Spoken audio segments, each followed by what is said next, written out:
Hello, hello, hello. Hooligan Soccer Podcast coming at you on this pre-Champions League Match Day 2 episode with the Ajax wearing Hooligan. And is that what is that you're wearing? What are we supporting there? Is it a Chinese New Year trinket or what are we rocking there these days? Yeah, I mean, it's a little late, but I mean, come on. It's never too late for a new year. Never too late for a new year. A new year indeed. Hooligan, good morning. Yeah, I see the Ajax shirt has come out from the It's back. From the closet. It's back in the Champions League. They're back in the Champions League. I can once again wear it with only earning a certain amount of disdain. So wonderful. Hooligan, yeah, so we'll be looking at match day 2 of the Champions League coming up as well, which has got some spicy fixtures which we'll be covering. But before we get in, as always, hooligan-soccer.com. Please go and follow us. Read all of the musings, the ramblings as well. Yes, ramblings. It helps us. Like, follow, subscribe. This algorithmic-driven world, we need it. We need it. It helps. It's valuable. Please like, follow, subscribe, share, all of those wonderful things. No host-read ads still, which is there. So this would be the gap where we would be then, slinging, I don't know what it is, sort of, all I can say is that if we can get at least 10 likes. If we can get 10 likes, I will learn how to make a heart symbol with my hands instead of it looking like a beaten apple. It's a deformed apple that didn't make it to the supermarket. It's just wrong. I can't do it. I just can't do it. Indeed. There are certain things, there are blocks in my life, and that's one of them. Indeed. Yes. Okay, so we have got quite a few fixtures to get through as well. So let's start chronologically as we ramp up. So the first one we are going to cover is Kairat Almaty of Kazakhstan. Kairat. I'm sorry. Is that oh my God, I did have a trouble reading first thing this morning. Here we go. Kairat Almaty in the steppes of Kazakhstan against Real Madrid. This one, we were joking in this previous editorial meeting that we were having and saying that the stadium is 24,000 and it's probably going to be full with 24,000 Kazakhstani Real Madrid fans. Disagree. I actually strongly disagree. I'm sorry. No, that is a no. That's not going to happen. Real will have a contingent of supporters there because they are a global brand. But no, it's going to be Kazakh support. And Almaty is this is not a club that can be taken lightly at home. They're not a club that can be taken lightly on any day, to be fair. But because there's a reason why they're in the Champions League. They're competent. They're a competent, solid club that has the potential to come out and spank you. Now, the reality is this is Real Madrid. So it's not going to happen that way. They'll be steely for a bit and then they'll concede and then it'll turn into a rout. I get that. But I also don't think it's going to be a hostile atmosphere for the home team by any stretch of the imagination. There's going to be a good Real contingent. And that's it. Yeah, that will be. But it's going to be a Real victory.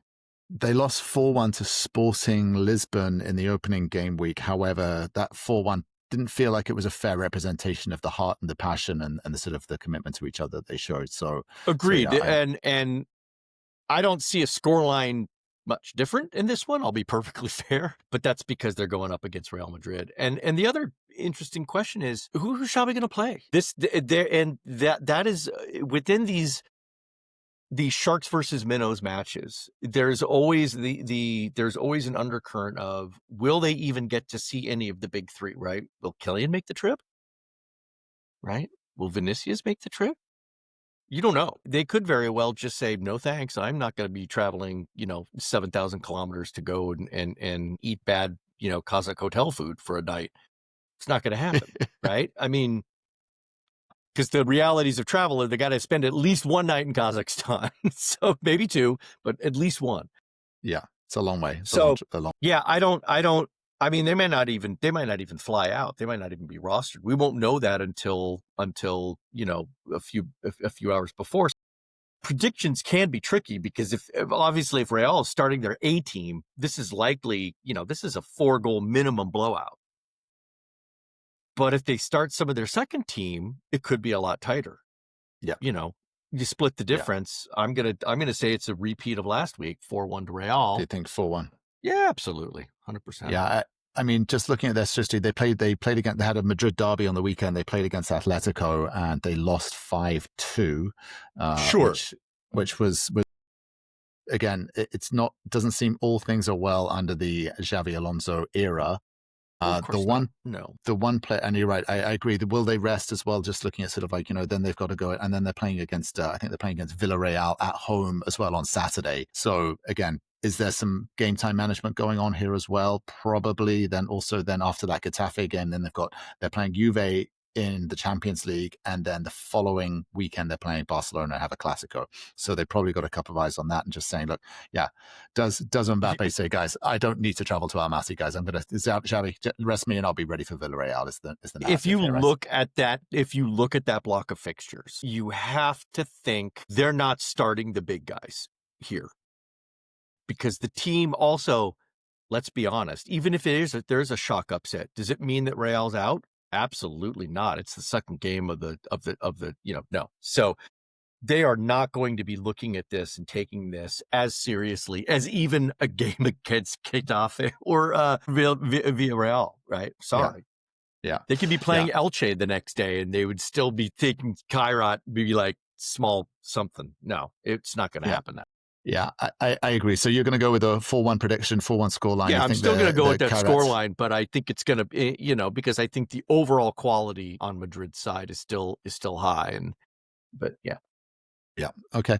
And then, I'm going to go 3-0 Real Madrid. I agree. I think they probably play. I'm looking forward to seeing that Franco Mustantiano. I can't pronounce his name properly, but the young Argentine who as well they've got, he looks as though he's getting settled in and looks quite good. So it'll be interesting to see how he delivers. So I think 3-0 on that one. It should be a pretty comfortable win for Real Madrid, to be honest, on that level. Okay. Going from one side of Madrid to the other side, Atletico are hosting Eintracht Frankfurt.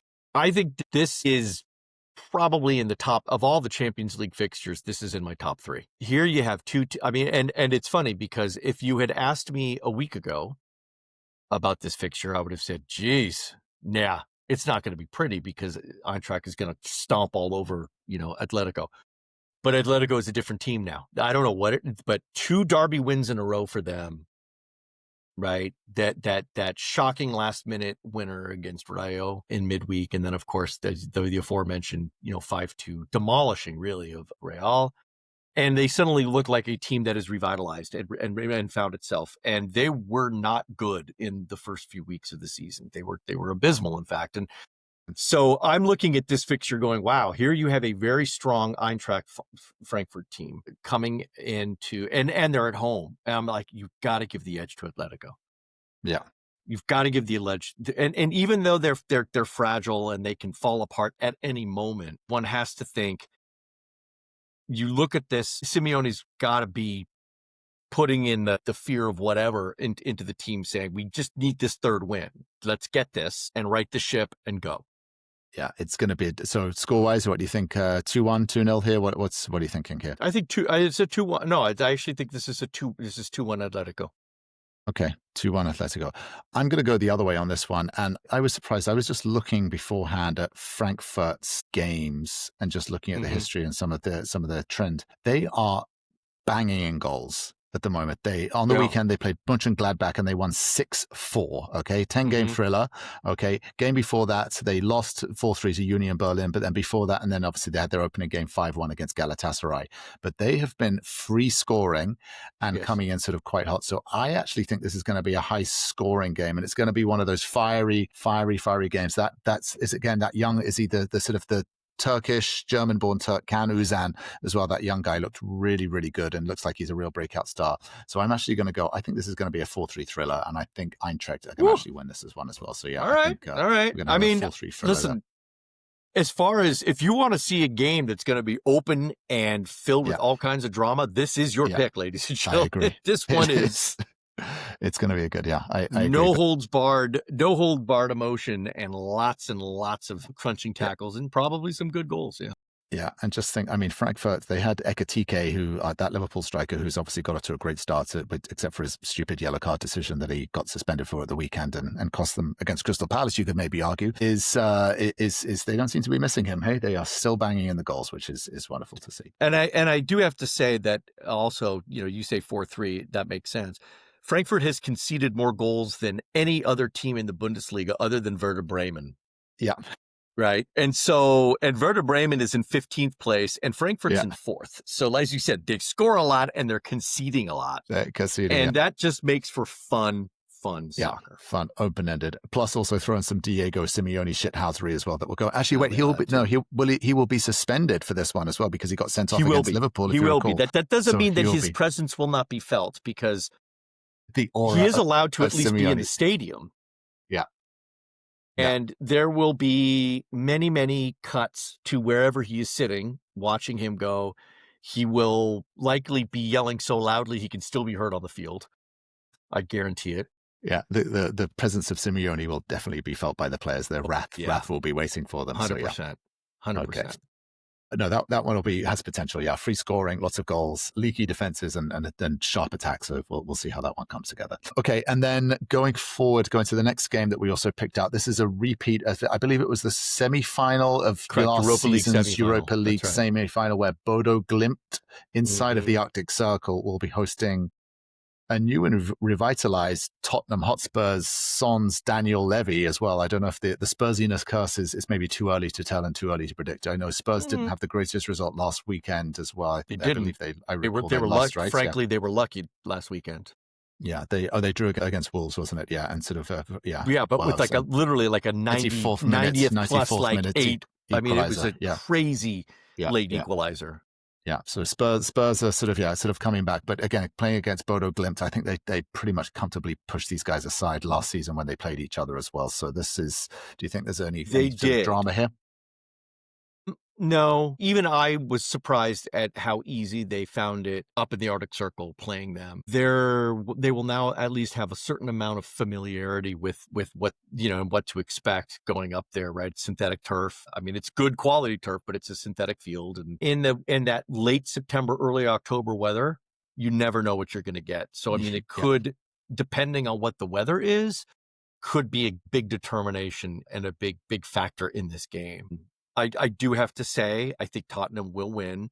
I hate saying that. I don't want it to come true, but I do think when I'm looking at everything objectively, Tottenham, it's going to be a 2-0. It's going to be a 2-0 win for them. Yeah. I think this is going to be a comfortable 2-3-0 as well. I agree, sort of 3-0. So I think we'll go with that for sure. Okay, and then I think highlighting probably the other, for me, definitely the most interesting game, Chelsea. And he's coming home. The prodigal son is returning with his old team, Benfica. Jose Mourinho, the new manager of Benfica. What are we thinking? What are you feeling here? And the fact that the only thing interesting about this game as a manager makes it boring. Sorry. I mean, it's like, if that's what everybody's talking about is how Jose Mourinho is going to behave when he comes back into Stamford Bridge.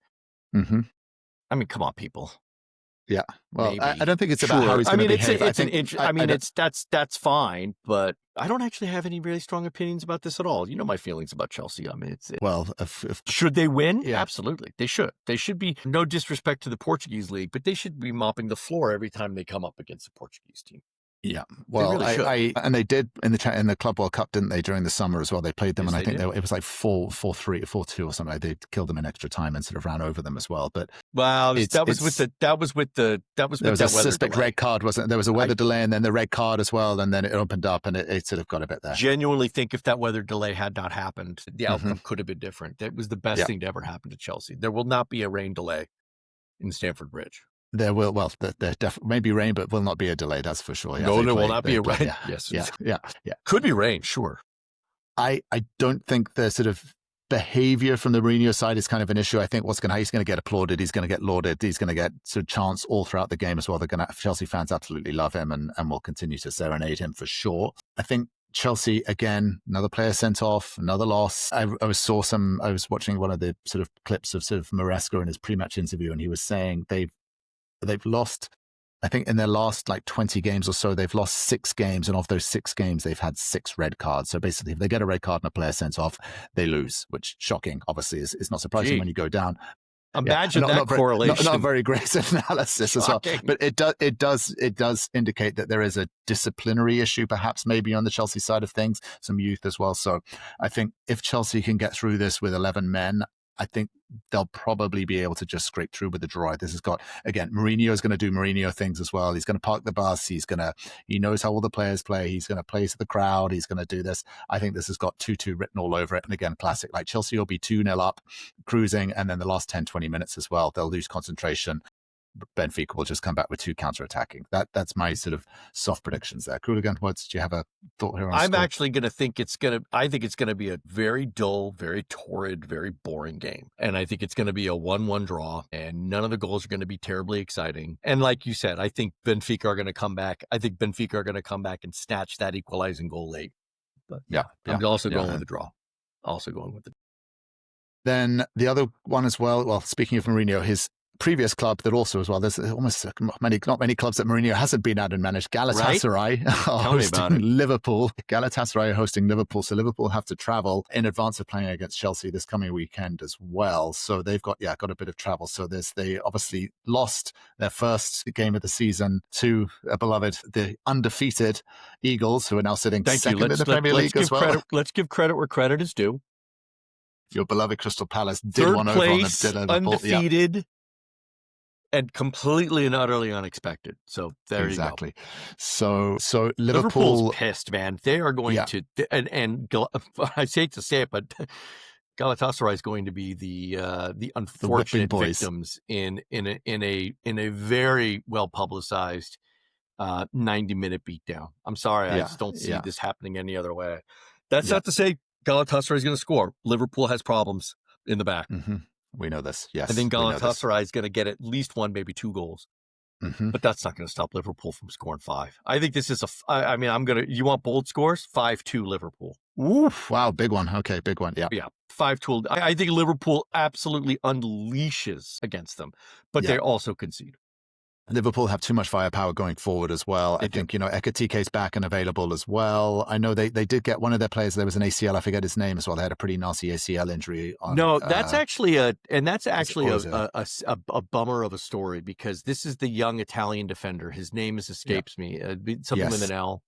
Yeah, that's right. Yeah. They had picked him. They signed him. He very young, and was doing really well for the minutes that he was playing, and then suffered a season-ending ACL strain in that midweek matchup against I think it was one of the EFL Cups. Yeah, that was it. And that was the last thing that Liverpool needed. That was the last thing that Liverpool needed, was a young up-and-coming defender, somebody who could have slotted into Konate's position, right?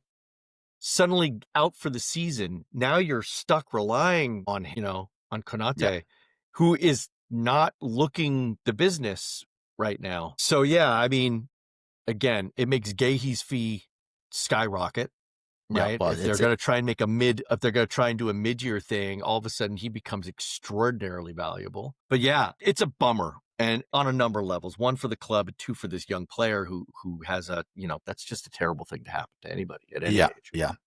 Giovanni Leone was his name, and I agree with you. I think Thank you. That's it. Yeah. Thank you, G. That's the way to do your research.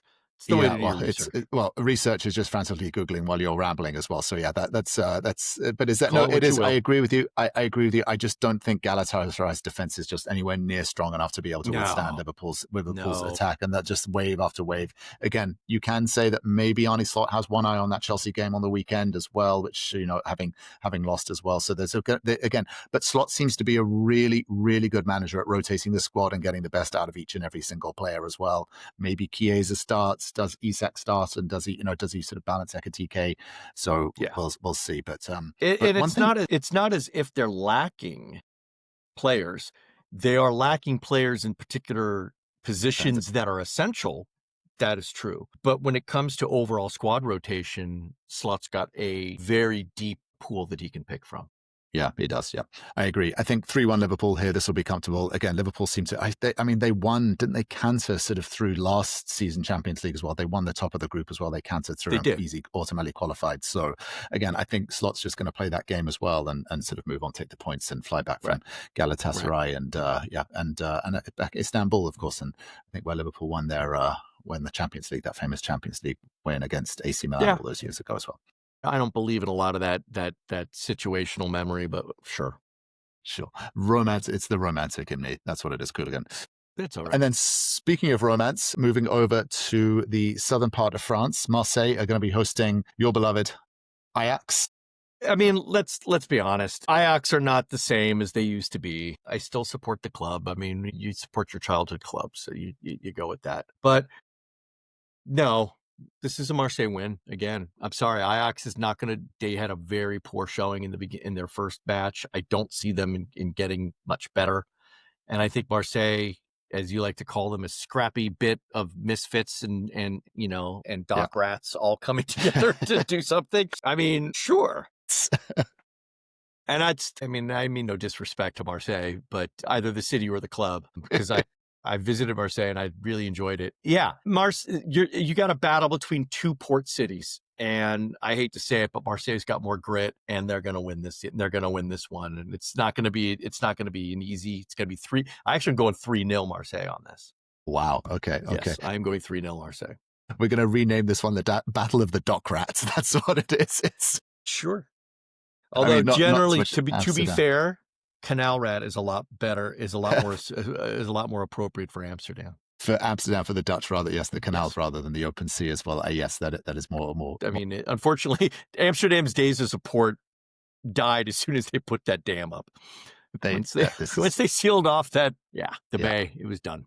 Yeah, and well, look, just looking at Marseille's results, I mean, they lost, to Real Madrid, but then went on. I mean, they won at the weekend against Strasbourg. They beat PSG on their Monday fixture when PSG were winning all of their Ballon d'Ors as well. Admittedly, PSG we're did have some collecting fixtures. trophies and losing games. Losing. But admittedly, PSG did have quite a few injuries as well. So with Dembele, obviously, he was there to collect his Ballon d'Or, newly anointed. But yeah, Marseille are sitting pretty. I mean, they're like third in Ligue 1, and I mean, in terms of they. Again, it's interesting to see Aubameyang, Timo Weah, Mason Greenwood as well, Emerson Palmieri, Pavard as well, who's the sort of French right back as well. As I say, just a ragtag crew of sort of misfits.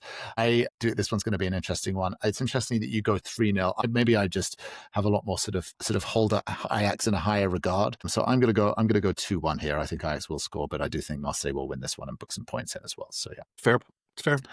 And then wrapping up, and then of course just going over to Wednesday's fixtures, just picking out. There's really only one on Wednesday. Let's be honest, right? Well, and that is obviously USG against Newcastle is the main fixture. I tease, of course. I know we have Barca PSG, but yes, it's Barca PSG. I mean, anyway, the only good thing about the USG Newcastle is that it's the early game and it doesn't conflict with Barca, so you can watch both. Yeah. So you do get to watch. But now this is interesting. USG, as you quite rightly sort of brought to my attention as well, is Tony Bloom owns this club as well as owning Brighton. Okay. And had incredible results on the weekend, I'm sure, from his side, obviously beating Chelsea 3-1 quite comfortably. And now he's got another team playing against Newcastle at home here. They had a shock result. When I say a shock result, they surprised with a 3-1 win in their last fixture when they beat PSV, which was impressive. Not everybody was surprised. Well, okay. But for those non-Dutch football soccer aficionados such as myself, I was surprised by this one. But against Newcastle here, Newcastle again got a dull draw, didn't they? Newcastle drew on the weekend as well. Again, a lucky draw. Yeah, another one of those lucky draws. Yes, that's right. No, actually, what am I talking about? Newcastle lost to Arsenal. Newcastle lost to Arsenal. I'm sorry. Oh my God, that was the shocker. That was the shocker when Arsenal pulled the Liverpool. They did like the 6-minute header and stoppage time. Newcastle threw that one away as well. Yeah, so they lost as well. So they will be there. I think this has got a 1-1 draw all over this, and as well, I think USG will happily walk away and take a point. No. This is USG all the way.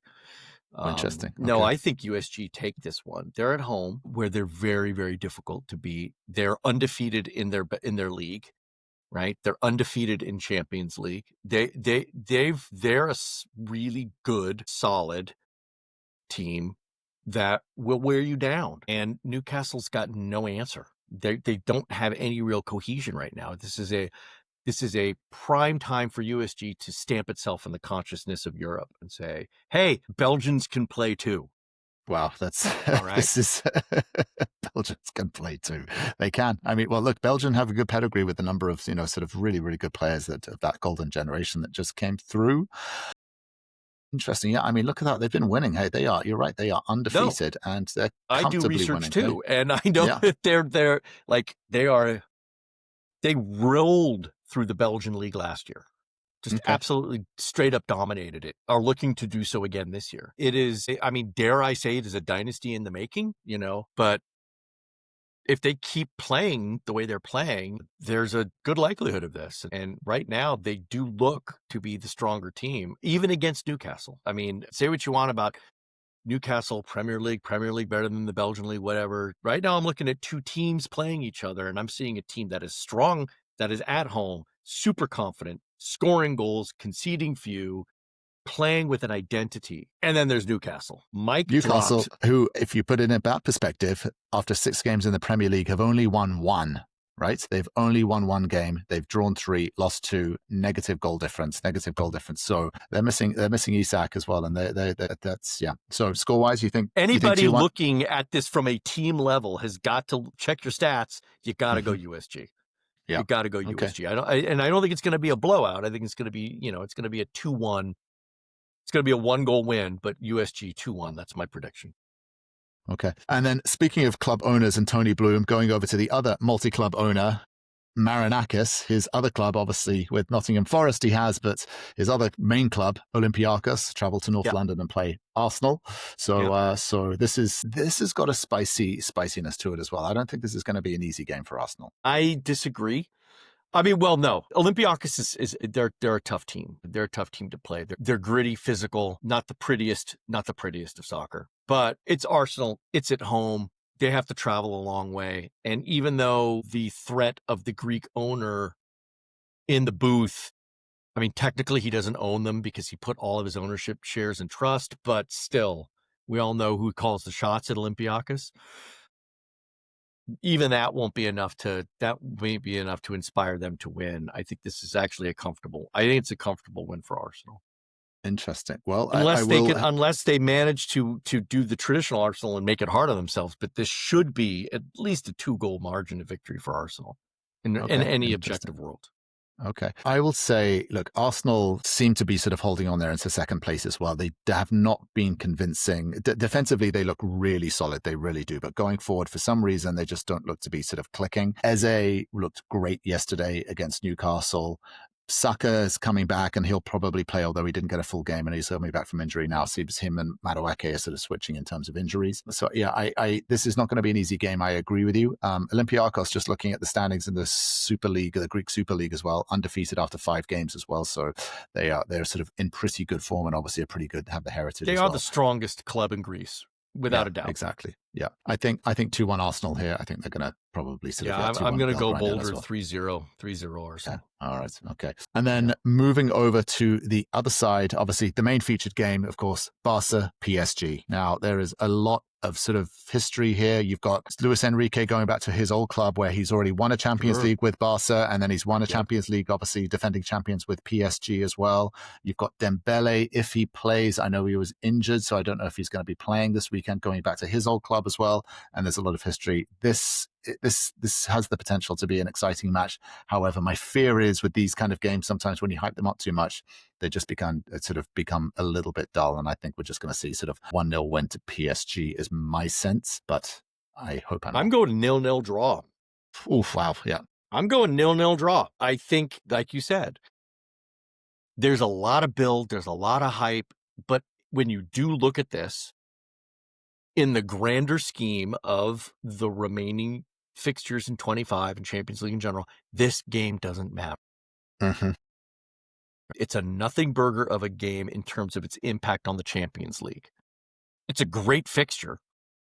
That's without a doubt. I don't think either club is going to be looking at this, however, as anything more than let's just get this out of the way so that we can move on to other things. And they'll take it seriously and they'll put a good lineup in and all that. But I think in the end of the day, still a 0-0 draw.